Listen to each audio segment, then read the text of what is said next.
ಓಂ ಶಾಂತಿ. ತಾರೀಕು 23/4/2026. ಪ್ರಾತಃ ಮುರಳಿ. ಮಧುರ ಮಕ್ಕಳೇ, ಭೋಲಾನಾಥ ಅತಿ ಪ್ರಿಯ ತಂದೆಯು ನಿಮ್ಮ ಸಮ್ಮುಖದಲ್ಲಿ ಕುಳಿತಿದ್ದಾರೆ. ನೀವು ಪ್ರೀತಿಯಿಂದ ನೆನಪು ಮಾಡಿ, ಆಗ ಅವರ ಜೊತೆ ಲಗನ್ ಹೆಚ್ಚುತ್ತಾ ಹೋಗುವುದು, ವಿಘ್ನಗಳು ಸಮಾಪ್ತಿಯಾಗುವುದು. ಪ್ರಶ್ನೆ: ಬ್ರಾಹ್ಮಣ ಮಕ್ಕಳಿಗೆ ಯಾವ ಮಾತು ಸದಾ ನೆನಪಿದ್ದಾಗ ಎಂದಿಗೂ ವಿಕರ್ಮ ಆಗುವುದಿಲ್ಲ?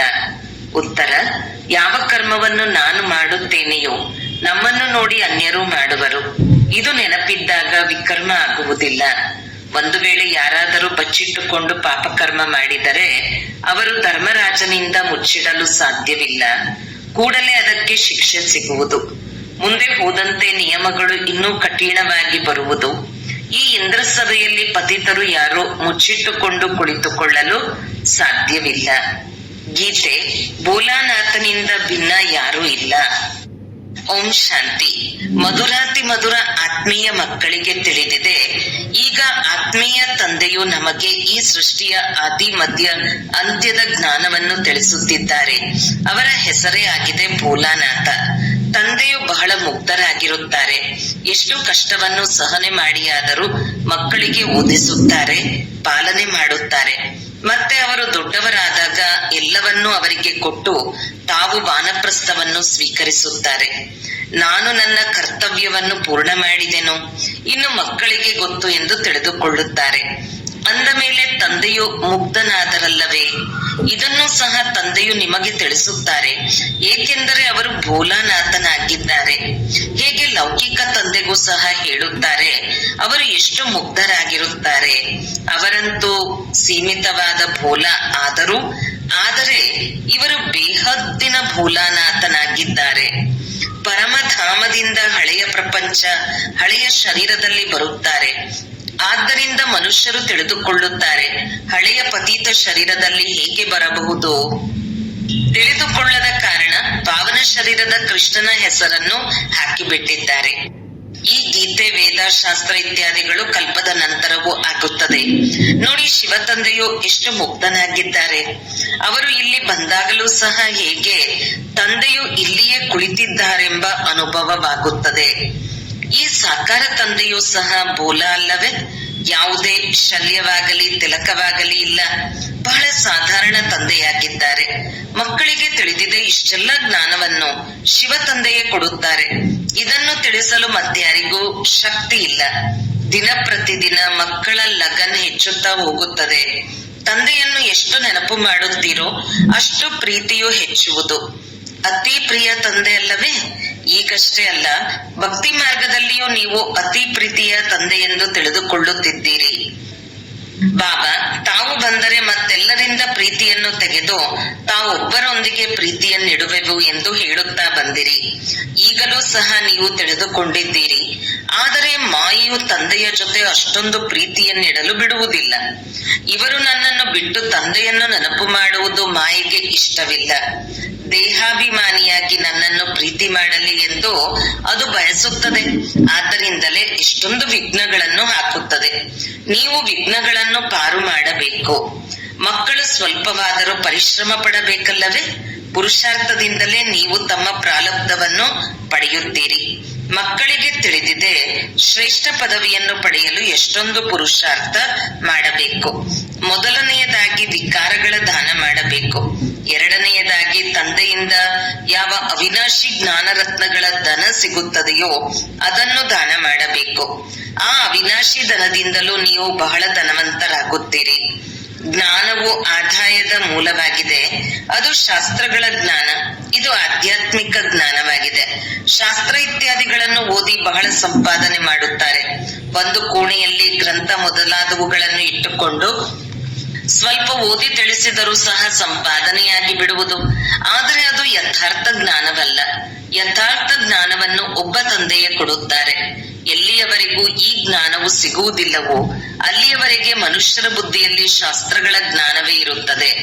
ನಿಮ್ಮ ಮಾತನ್ನು ಕೇಳುವುದೇ ಇಲ್ಲ. ನೀವಿನ್ನು ಕೆಲವರೇ ಇದ್ದೀರಿ. ಇದಂತೂ 100% ನಿಶ್ಚಿತವಾಗಿದೆ. ಈ ಆತ್ಮಿಕ ಜ್ಞಾನವನ್ನು ಮಕ್ಕಳು ಆತ್ಮಿಕ ತಂದೆಯಿಂದಲೇ ಪಡೆದಿದ್ದೀರಿ. ಜ್ಞಾನವು ಆದಾಯದ ಮೂಲವಾಗಿದೆ. ಬಹಳಷ್ಟು ಧನ ಸಿಗುತ್ತದೆ. ಯೋಗದಿಂದ ಆರೋಗ್ಯದ ಸಂಪಾದನೆ ಅರ್ಥಾತ್ ನಿರೋಗಿ ಕಾಯವು ಸಿಗುತ್ತದೆ. ಜ್ಞಾನದಿಂದ ಭಾಗ್ಯವು ಸಿಗುತ್ತದೆ. ಇವೆರಡು ಮುಖ್ಯ ಸಬ್ಜೆಕ್ಟ್ಗಳಾಗಿವೆ. ಆದರೂ ಸಹ ಇದನ್ನು ಕೆಲವರು ಚೆನ್ನಾಗಿ ಧಾರಣೆ ಮಾಡಿಕೊಳ್ಳುತ್ತಾರೆ, ಕೆಲವರು ಕಡಿಮೆ ಧಾರಣೆ ಮಾಡುತ್ತಾರೆ. ಆದ್ದರಿಂದ ಭಾಗ್ಯವೂ ಸಹ ನಂಬರ್ ವಾರ್ ಸಿಗುತ್ತದೆ. ಶಿಕ್ಷೆಯನ್ನು ಅನುಭವಿಸಿ ಪದವಿಯನ್ನು ಪಡೆಯುತ್ತಾರೆ. ಪೂರ್ಣ ನೆನಪು ಮಾಡದಿದ್ದರೆ ವಿಕರ್ಮಗಳು ವಿನಾಶವಾಗುವುದಿಲ್ಲ ಮತ್ತು ಶಿಕ್ಷೆಯನ್ನು ಅನುಭವಿಸಬೇಕಾಗುವುದು. ಪದವಿಯು ಭ್ರಷ್ಟವಾಗುತ್ತದೆ. ಹೇಗೆ ಶಾಲೆಯಲ್ಲಿಯೂ ಇದೇ ರೀತಿಯಾಗುತ್ತದೆ. ಇದು ಬೇಹದ್ದಿನ ಜ್ಞಾನವಾಗಿದೆ. ಇದರಿಂದ ಜೀವನದ ದೋಣಿಯು ಪಾರಾಗುತ್ತದೆ.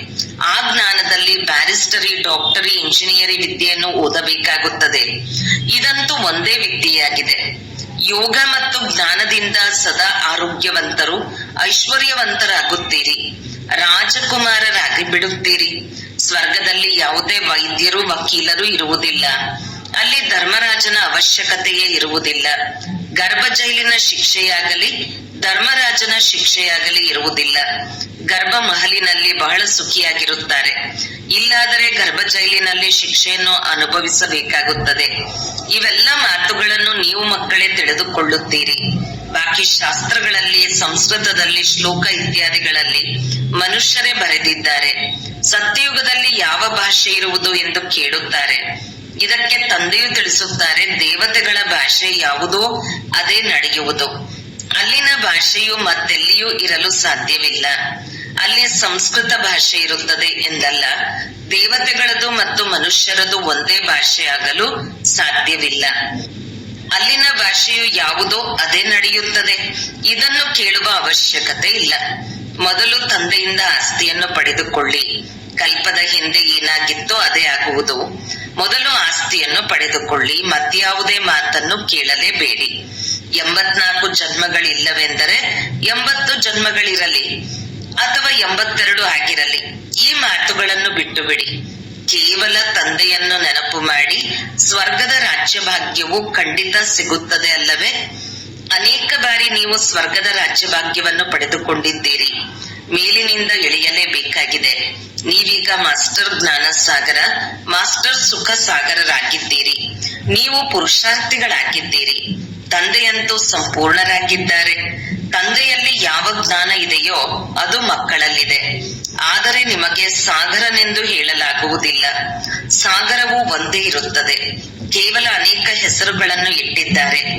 ಬಾಕಿ ಜ್ಞಾನ ಸಾಗರನಿಂದ ಹೊರಟಿರುವ ನದಿಗಳಾಗಿದ್ದೀರಿ. ನೀವು ಮಾನಸ ಸರೋವರ ನದಿಗಳಾಗಿದ್ದೀರಿ. ನದಿಗಳ ಹೆಸರುಗಳು ಇವೆ. ಬ್ರಹ್ಮಪುತ್ರ ನದಿ ಬಹಳ ದೊಡ್ಡದಾಗಿದೆ. ಕಲ್ಕತ್ತಾದಲ್ಲಿ ನದಿ ಮತ್ತು ಸಾಗರದ ಸಂಗಮವಿದೆ. ಅದಕ್ಕೆ ಡೈಮಂಡ್ ಹಾರ್ಬರ್ ಎಂದು ಹೆಸರಿದೆ. ನೀವು ಬ್ರಹ್ಮ ಮುಖವಂಶಾವಳಿ ವಜ್ರ ಸಮಾನ ಆಗುತ್ತೀರಿ. ಬಹಳ ದೊಡ್ಡ ಮೇಳವಾಗುತ್ತದೆ. ತಂದೆಯು ಈ ಬ್ರಹ್ಮರವರ ತನುವಿನಲ್ಲಿ ಬಂದು ಮಕ್ಕಳೊಂದಿಗೆ ಮಿಲನ ಮಾಡುತ್ತಾರೆ. ಇವೆಲ್ಲವೂ ತಿಳಿದುಕೊಳ್ಳುವ ಮಾತುಗಳಾಗಿವೆ. ಆದರೂ ಮತ್ತೆ ತಂದೆಯು ತಿಳಿಸುತ್ತಾರೆ, ಮಕ್ಕಳೇ, ಮನ್ಮನಾಭವ, ತಂದೆಯನ್ನು ನೆನಪು ಮಾಡುತ್ತಾ ಇರಿ. ಅವರು ಪ್ರಿಯಾತಿ ಪ್ರಿಯ ಸರ್ವ ಸಂಬಂಧಗಳ ಸ್ಯಾಕ್ರಿನ್ ಆಗಿದ್ದಾರೆ. ಆ ಸಂಬಂಧಿಗಳೆಲ್ಲರೂ ವಿಕಾರಿಗಳಾಗಿದ್ದಾರೆ. ಅವರಿಂದ ದುಃಖವೇ ಸಿಗುತ್ತದೆ. ತಂದೆಯು ನಿಮಗೆ ಎಲ್ಲದರ ಪ್ರತಿಫಲವನ್ನು ಕೊಡುತ್ತಾರೆ. ಎಲ್ಲಾ ಸಂಬಂಧಗಳ ಪ್ರೀತಿಯನ್ನು ಕೊಡುತ್ತಾರೆ. ಇಷ್ಟೊಂದು ಸುಖ ಕೊಡುತ್ತಾರೆ. ಇಷ್ಟು ಸುಖವನ್ನು ಮತ್ಯಾರೂ ಕೊಡಲು ಸಾಧ್ಯವಿಲ್ಲ. ಯಾರಾದರೂ ಕೊಟ್ಟರೂ ಸಹ ಅಲ್ಪ ಕಾಲಕ್ಕಾಗಿ. ಇದಕ್ಕೆ ಸನ್ಯಾಸಿಗಳು ಕಾಗವಿಷ್ಟ ಸಮಾನ ಸುಖವೆಂದು ಹೇಳುತ್ತಾರೆ. ದುಃಖಧಾಮದಲ್ಲಂತೂ ಅವಶ್ಯಕವಾಗಿ ದುಃಖವೇ ಇರುವುದು. ನೀವು ಮಕ್ಕಳು ತಿಳಿದುಕೊಂಡಿದ್ದೀರಿ. ನಾವು ಅನೇಕ ಬಾರಿ ಪಾತ್ರವನ್ನು ಅಭಿನಯಿಸಿದ್ದೇವೆ. ಆದರೆ ನಾವು ಶ್ರೇಷ್ಠ ಪದವಿಯನ್ನು ಹೇಗೆ ಪಡೆಯಬೇಕೆಂಬ ಚಿಂತೆ ಇರಬೇಕು. ನಾವು ಅಲ್ಲಿ ಅನುತ್ತೀರ್ಣರಾಗಬಾರದು. ಅದಕ್ಕಾಗಿ ಬಹಳ ಪುರುಷಾರ್ಥ ಮಾಡಬೇಕು. ಒಳ್ಳೆಯ ಅಂಕಗಳಿಂದ ತೇರ್ಗಡೆಯಾದರೆ ಶ್ರೇಷ್ಠ ಪದವಿಯನ್ನು ಪಡೆಯುವರು ಮತ್ತು ಅವರಿಗೆ ಖುಷಿಯೂ ಇರುವುದು. ಎಲ್ಲರೂ ಒಂದೇ ಸಮಾನರಾಗಲು ಸಾಧ್ಯವಿಲ್ಲ. ಎಷ್ಟು ಯೋಗ ಇದೆಯೋ ಅಷ್ಟೇ ಆಗುವರು. ಅನೇಕರು ಇಂತಹ ಗೋಪಿಕೆಯರಿದ್ದಾರೆ. ಎಂದೂ ಮಿಲನ ಮಾಡಿಯೂ ಇಲ್ಲ. ತಂದೆಯೊಂದಿಗೆ ಮಿಲನ ಮಾಡಲು ಚಡಪಡಿಸುತ್ತಾರೆ. ಸಾಧು ಸನ್ಯಾಸಿಗಳ ಬಳಿ ಚಡಪಡಿಸುವ ಮಾತಿರುವುದಿಲ್ಲ. ಇಲ್ಲಂತೂ ಶಿವ ತಂದೆಯೊಂದಿಗೆ ಮಿಲನ ಮಾಡುವುದಕ್ಕಾಗಿ ಬರುತ್ತೀರಿ. ಆಶ್ಚರ್ಯದ ಮಾತಲ್ಲವೇ? ಬಾಬಾ, ನಾವು ನಿಮ್ಮ ಮಕ್ಕಳಾಗಿದ್ದೇವೆ ಎಂದು ಮನೆಯಲ್ಲಿ ಕುಳಿತು ನೆನಪು ಮಾಡುತ್ತಾರೆ. ಆತ್ಮಕ್ಕೆ ಸ್ಮೃತಿ ಬರುತ್ತದೆ. ಮಕ್ಕಳು ತಿಳಿದುಕೊಂಡಿದ್ದೀರಿ, ನಾವು ಶಿವ ತಂದೆಯಿಂದ ಕಲ್ಪಕಲ್ಪವೂ ಆಸ್ತಿಯನ್ನು ಪಡೆದುಕೊಳ್ಳುತ್ತೇವೆ. ಆ ತಂದೆಯೇ ಕಲ್ಪದ ನಂತರ ಪುನಃ ಬಂದಿದ್ದಾರೆ. ಅವರನ್ನು ನೋಡದೇ ಇರಲು ಸಾಧ್ಯವಿಲ್ಲ. ತಂದೆಯು ಬಂದಿದ್ದಾರೆಂದು ಆತ್ಮಕ್ಕೆ ತಿಳಿದಿದೆ. ಶಿವ ಜಯಂತಿಯನ್ನು ಆಚರಿಸುತ್ತಾರೆ, ಆದರೆ ಏನನ್ನೂ ತಿಳಿದುಕೊಂಡಿಲ್ಲ. ಶಿವ ತಂದೆಯು ಬಂದು ಓದಿಸುತ್ತಾರೆ, ಇದನ್ನು ತಿಳಿದುಕೊಳ್ಳುವುದಿಲ್ಲ. ಕೇವಲ ಹೆಸರಿಗೆ ಮಾತ್ರ ಆಚರಿಸುತ್ತಾರೆ. ರಜಾ ದಿನಗಳನ್ನು ಘೋಷಿಸುವುದಿಲ್ಲ. ಯಾರು ಆಸ್ತಿಯನ್ನು ಕೊಟ್ಟರೋ ಅವರಿಗೆ ಮಹತ್ವವನ್ನೇ ನೀಡುವುದಿಲ್ಲ, ಮತ್ತು ಯಾರಿಗೆ ಆಸ್ತಿಯನ್ನು ಕೊಟ್ಟರೋ ಕೃಷ್ಣನಿಗೆ ಅವರ ಹೆಸರನ್ನು ಪ್ರಖ್ಯಾತ ಮಾಡಿಬಿಟ್ಟಿದ್ದಾರೆ. ವಿಶೇಷವಾಗಿ ತಂದೆಯು ಬಂದು ಭಾರತವನ್ನು ಸ್ವರ್ಗವನ್ನಾಗಿ ಮಾಡಿದ್ದಾರೆ. ಉಳಿದೆಲ್ಲರಿಗೆ ಮುಕ್ತಿ ನೀಡುತ್ತಾರೆ. ಎಲ್ಲರೂ ಇದನ್ನು ಬಯಸುವರು. ನೀವು ತಿಳಿದುಕೊಂಡಿದ್ದೀರಿ, ಮುಕ್ತಿಯ ನಂತರ ಜೀವನ್ಮುಕ್ತಿ ಸಿಗುವುದು. ತಂದೆಯು ಬಂದು ಮಾಯೆಯ ಬಂಧನದಿಂದ ಮುಕ್ತಗೊಳಿಸುತ್ತಾರೆ. ತಂದೆಗೆ ಸರ್ವರ ಸದ್ಗತಿ ದಾತನೆಂದು ಹೇಳಲಾಗುತ್ತದೆ. ಜೀವನ್ಮುಕ್ತಿಯಂತೂ ನಂಬರ್ವಾರ್ ಪುರುಷಾರ್ಥದ ಅನುಸಾರ ಎಲ್ಲರಿಗೂ ಸಿಗುತ್ತದೆ. ತಂದೆಯು ತಿಳಿಸುತ್ತಾರೆ, ಇದು ಪತಿತ ಪ್ರಪಂಚ ದುಃಖಧಾಮವಾಗಿದೆ. ಸತ್ಯಯುಗದಲ್ಲಿ ನಿಮಗೆ ಎಷ್ಟೊಂದು ಸುಖ ಸಿಗುತ್ತದೆ. ಅದಕ್ಕೆ ಬಹಿಷ್ಠೆಂದು ಹೇಳುತ್ತಾರೆ. ಅಲ್ಲಾನು ಬಹಿಷ್ಠನನ್ನು ಏತಕ್ಕಾಗಿ ರಚಿಸಿದರು? ಕೇವಲ ಮುಸಲ್ಮಾನರಿಗಾಗಿ ರಚಿಸಿದರೆ? ತಮ್ಮ ತಮ್ಮ ಭಾಷೆಗಳಲ್ಲಿ ಕೆಲವರು ಸ್ವರ್ಗವೆಂದು, ಕೆಲವರು ಬಹಿಷ್ಠೆಂದು ಹೇಳುತ್ತಾರೆ. ಸ್ವರ್ಗದಲ್ಲಿ ಕೇವಲ ಭಾರತವೇ ಇರುತ್ತದೆ.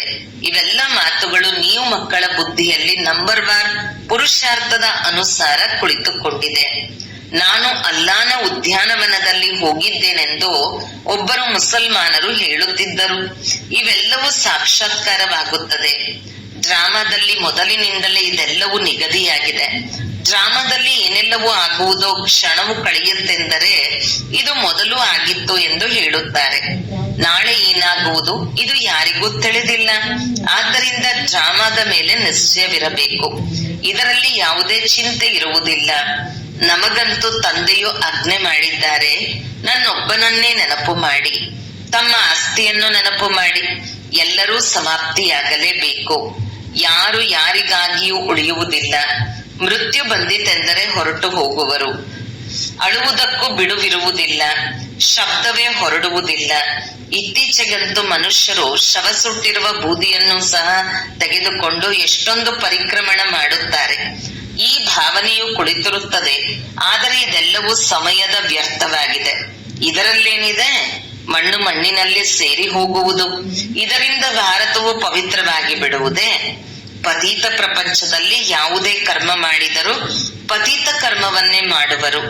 ದಾನ ಪುಣ್ಯ ಇತ್ಯಾದಿಗಳನ್ನು ಮಾಡುತ್ತಾ ಬಂದಿದ್ದಾರೆ ಅಂದ ಮೇಲೆ ಇದರಿಂದ ಭಾರತವು ಪಾವನವಾಗಿದೆಯೇ? ಇನ್ನು ಏಣಿಯನ್ನು ಇಳಿಯಲೇಬೇಕಾಗಿದೆ. ಸತ್ಯಯುಗದಲ್ಲಿ ಸೂರ್ಯವಂಶೀಯರಾದರು, ನಂತರ ಏಣಿಯನ್ನು ಇಳಿಯಬೇಕಾಗುವುದು. ನಿಧಾನವಾಗಿ ಇಳಿಯುತ್ತೀರಿ. ಎಷ್ಟಾದರೂ ಯಜ್ಞ ತಪ ಇತ್ಯಾದಿಗಳನ್ನು ಮಾಡಿದರೂ ಸಹ ಬಲಿ ಇನ್ನೊಂದು ಜನ್ಮದಲ್ಲಿ ಅಲ್ಪಕಾಲದ ಫಲ ಸಿಗುತ್ತದೆ. ಯಾರಾದರೂ ಕೆಟ್ಟ ಕರ್ಮ ಮಾಡಿದರೂ ಸಹ ಅದರ ಪ್ರತಿಫಲವು ಅವರಿಗೆ ಸಿಗುತ್ತದೆ. ಬೇಹದ್ದಿನ ತಂದೆಗೆ ಗೊತ್ತಿದೆ ಮಕ್ಕಳಿಗೆ ಓದಿಸಲು ಬಂದಿದ್ದೇನೆ ಎಂದು. ಸಾಧಾರಣ ತನುವನ್ನು ತೆಗೆದುಕೊಂಡಿದ್ದಾರೆ. ಯಾವುದೇ ತಿಲಕ ಇತ್ಯಾದಿಗಳನ್ನು ಇಡುವ ಅವಶ್ಯಕತೆಯೂ ಇಲ್ಲ. ಭಕ್ತರಂತೂ ಬಹಳ ದೊಡ್ಡದಾಗಿ ತಿಲಕವನ್ನಿಟ್ಟುಕೊಳ್ಳುತ್ತಾರೆ. ಆದರೆ ಕೆಲವರು ಅದರಲ್ಲಿ ಬಹಳ ಮೋಸ ಮಾಡುತ್ತಾರೆ.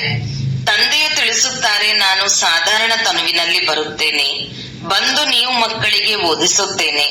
ಇದು ವಾನಪ್ರಸ್ಥ ಸ್ಥಿತಿಯಾಯಿತು. ಕೃಷ್ಣನ ಹೆಸರನ್ನು ಏಕೆ ಹಾಕಿದರು? ಇಲ್ಲಿ ಇದನ್ನು ನಿರ್ಣಯ ಮಾಡುವ ಬುದ್ಧಿಯೂ ಇಲ್ಲ. ಈಗ ತಂದೆಯು ಸರಿ ತಪ್ಪಿನ ನಿರ್ಣಯಿಸುವ ಬುದ್ಧಿಯನ್ನು ನೀಡಿದ್ದಾರೆ. ತಂದೆಯು ತಿಳಿಸುತ್ತಾರೆ, ನೀವು ಯಜ್ಞ ತಪ ದಾನ ಪುಣ್ಯಗಳನ್ನು ಮಾಡುತ್ತಾ ಶಾಸ್ತ್ರಗಳನ್ನು ಓದುತ್ತಾ ಬಂದಿದ್ದೀರಿ ಅಂದಾಗ ಆ ಶಾಸ್ತ್ರಗಳಲ್ಲಿ ಏನಾದರೂ ಇದೆಯೇ?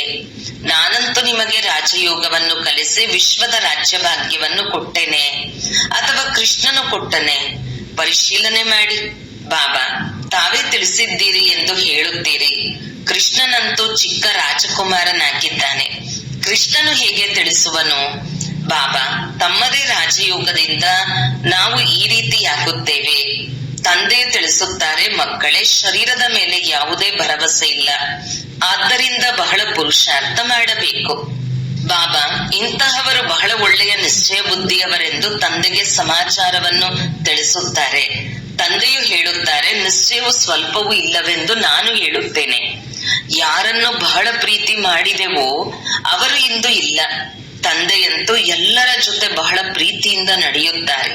ನಾನು ಎಂತಹ ಕರ್ಮ ಮಾಡುವೆನೋ ನನ್ನನ್ನು ನೋಡಿ ಅನ್ಯರು ಮಾಡುವರು. ಕೆಲವರಂತೂ ವಿಕಾರದಲ್ಲಿ ಹೋಗಿ ಮತ್ತೆ ಬಂದು ಮುಚ್ಚಿಟ್ಟುಕೊಂಡು ಕುಳಿತುಕೊಳ್ಳುತ್ತಾರೆ. ತಂದೆಯು ಕೂಡಲೇ ಸಂದೇಶಿಗೆ ತಿಳಿಸಿಬಿಡುತ್ತಾರೆ, ಇಂತಹ ಕರ್ಮ ಮಾಡುವವರು ಬಹಳ ನಾಜೂಕಾಗುತ್ತಾ ಹೋಗುತ್ತಾರೆ, ಮುಂದೆ ನಡೆಯಲು ಸಾಧ್ಯವಾಗುವುದಿಲ್ಲ. ಅಂತಿಮದ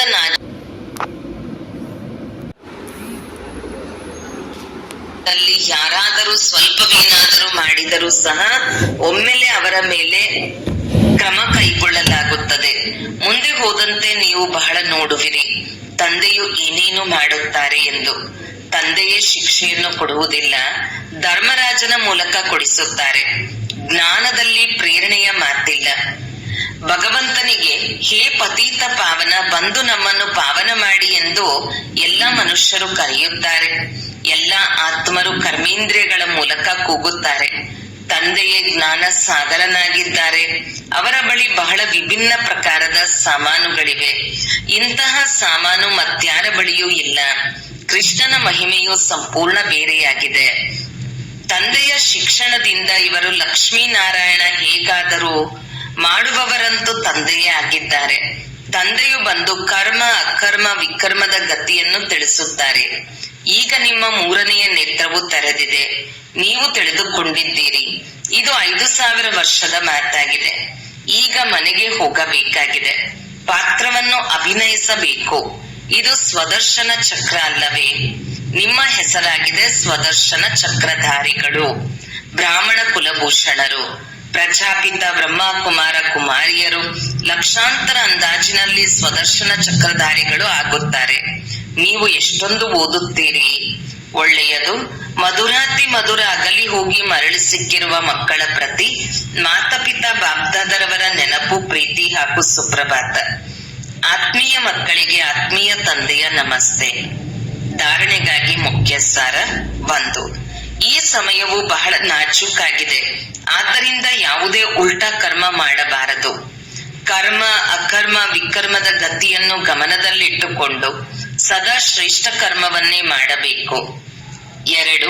ಯೋಗದಿಂದ ತಮ್ಮ ಕಾಯವನ್ನು ಸದಾ ಕಾಲಕ್ಕಾಗಿ ನಿರೋಗಿಯನ್ನಾಗಿ ಮಾಡಿಕೊಳ್ಳಬೇಕು. ಒಬ್ಬ ಪ್ರಿಯಾತಿ ಪ್ರಿಯ ತಂದೆಯನ್ನೇ ನೆನಪು ಮಾಡಬೇಕು. ತಂದೆಯಿಂದ ಯಾವ ಅವಿನಾಶಿ ಜ್ಞಾನಧನ ಸಿಗುತ್ತದೆಯೋ ಅದನ್ನು ದಾನ ಮಾಡಬೇಕು. ವರದಾನ: ಸಹನಶೀಲತೆಯ ಗುಣದ ಮೂಲಕ ಕಠೋರ ಸಂಸ್ಕಾರವನ್ನು ಶೀತಲವನ್ನಾಗಿ ಮಾಡುವಂತಹ ಸಂತುಷ್ಟ ಮಣಿಭವ. ಯಾರಲ್ಲಿ ಸಹನಶೀಲತೆಯ ಗುಣ ಇರುತ್ತದೆಯೋ ಅವರ ಮುಖಪುಟದಿಂದ ಸದಾ ಸಂತುಷ್ಟತೆಯು ಕಂಡು ಬರುತ್ತದೆ. ಯಾರು ಸ್ವಯಂನಿಂದ ಸಂತುಷ್ಟ ಮೂರ್ತಿಯಾಗಿ ಇರುತ್ತಾರೆಯೋ ಅವರು ಅನ್ಯರನ್ನು ಸಂತುಷ್ಟಪಡಿಸುತ್ತಾರೆ. ಸಂತುಷ್ಟರಾಗುವುದು ಎಂದರೆ ಸಫಲತೆಯನ್ನು ಪಡೆಯುವುದಾಗಿದೆ. ಯಾರು ಸಹನಶೀಲರಾಗಿ ಇರುತ್ತಾರೆಯೋ ಅವರು ಕಠೋರ ಸಂಸ್ಕಾರ ಅಥವಾ ಕಠಿಣ ಕಾರ್ಯವನ್ನು ಶೀತಲ ಮತ್ತು ಸಹಜ ಮಾಡಿಬಿಡುತ್ತಾರೆ. ಅವರ ಮುಖಪುಟ ಗುಣಮೂರ್ತಿಯಾಗಿ ಕಾಣಿಸುತ್ತದೆ. ಇಂತಹವರೇ ಡ್ರಾಮಾದ ಪಟ್ಟಿಯ ಮೇಲೆ ಸ್ಥಿರವಾಗಲು ಸಾಧ್ಯವಾಗುತ್ತದೆ. ಸ್ಲೋಗನ್: ಯಾರು ವಾಣಿಯ ಮೂಲಕ ಬದಲಾಗುವುದಿಲ್ಲವೋ ಅವರನ್ನು ಶುಭ ಪ್ರಕಂಪನಗಳ ಮೂಲಕ ಪರಿವರ್ತಿಸಬಹುದು. ಅವ್ಯಕ್ತ ಸೂಚನೆ: ಮಹಾನರಾಗಲು ಮಧುರತೆ ಮತ್ತು ನಮ್ರತೆಯ ಗುಣ ಧಾರಣೆ ಮಾಡಿ. ಹೇಗೆ ಬ್ರಹ್ಮ ತಂದೆಯ ಮಾತು ಫರಿಷ್ಠೆಗಳ ಮಾತು ಕಡಿಮೆ ಮಾತು ಮತ್ತು ಮಧುರ ಮಾತು ಆಗಿತ್ತು, ಇಂತಹ ಯಥಾರ್ಥ ಮಾತುಗಳನ್ನು ಮಾತನಾಡಿ. ಕಾರೋಬಾರಿಗಾಗಿ ಮಾತನಾಡಬೇಕಾಗುತ್ತದೆ, ಆದರೆ ಅದನ್ನು ದೊಡ್ಡದಾಗಿ ಮಾಡಬೇಡಿ. ಪ್ರತಿ ಸಂಕಲ್ಪ ಮಾತು ಮತ್ತು ಕರ್ಮದಲ್ಲಿ ಫಾಲೋ ಫಾದರ್ ಮಾಡಿ. ಪ್ರತಿ ಮಾತಿನಲ್ಲಿ ಮಧುರತೆ ನಮ್ರತೆಯ ಮಹಾನತೆಯಾಗಿದೆ. ಇದಕ್ಕಾಗಿ ಸ್ವಯಂವನ್ನು ನಿಮಿತ್ತ ಎಂದು ತಿಳಿದು ಪ್ರತಿ ಕಾರ್ಯ ಮಾಡಿ. ಆಗ ಮಹಾನತೆಯ ಜೊತೆ ನಮ್ರತೆಯು ಬರುವುದು ಮತ್ತು ಸಫಲತಾ ಮೂರ್ತಿಯಾಗುವಿರಿ. ಓಂ ಶಾಂತಿ.